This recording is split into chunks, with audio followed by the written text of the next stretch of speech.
سه روز پس یا بچه رو که دادم جام موین شدم اسمتای کیانه کی ما گفتم ما احمد نمو نخوردیم تو نکو اومدیم اگر باید مسلمان آدم شوی بالنیسا بدن می اومدم ما یگان دعوا هم نمیکردم ما مسلمانیم ما تکیه به خدا میکردیم نه که این خیلده پدرش سود کنم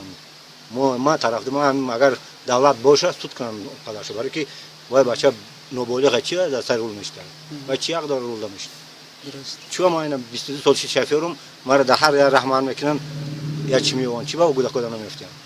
دولت گیجورا نگاه میکنه که ملی سوور ما نمیکنه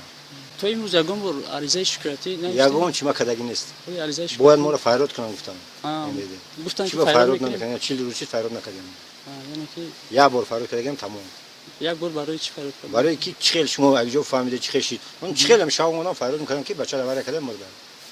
تمام این قشما فهمیدیم اگه سوار درست بعد که بعضا معلوماتو گفت که خود امانگاه حکم افتاد که در همون صدمه نقلیاتی پسر رو اشتراک نکرده یعنی که در اون سر دروغ گپا همش قپیدگی هم پسرش دست شکستگی چه دروغ میگه با چه خودش گفت کو ما صاحب نکنم ملاجات نکنم میشم میبرم اسپرم با چه گپی دروغ میگه چه مسلمان هم دروغ میگن دروغ نگن چی دروغ میگن حقیقت حالا بگن اخی انا با گذشت قریب یک ماه زیادتر 40 روز شدن شما دوست چی تصمیم دارید یگان سود ما نگاه داریم که سود میشه دولت ما میگیم ما مر نوشته گرفتگی دولت که باشه باید سود شوا فریاد کنم پدرش ای کار بگیرن شا چی وای دولت داره پول داره گفته همه کار ممکن نمی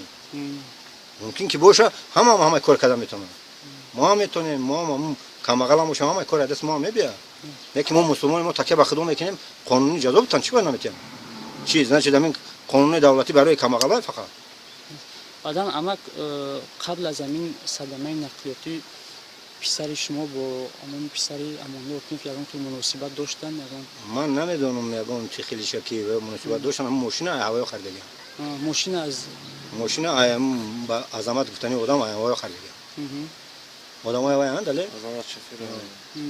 آدم ماشین هم 14 هوای خریدگی این بازرسی دولتی معین کرد که در وقتی همون صدمه پسر اون کس که نگورن پسر شما در سر چنبره بود در سر رود بود در سر رود بود پسر ما بود پسر ما 5 وقته دامش دانش نوس گشتگی نیست از سن سالشون 22 ساله بچه 22 ساله 91 تولد خیلی تصمیم داریم که روزای نزدیک باز شکایت بریم ما با نکنم ما خودم میدونم چیکار کنم با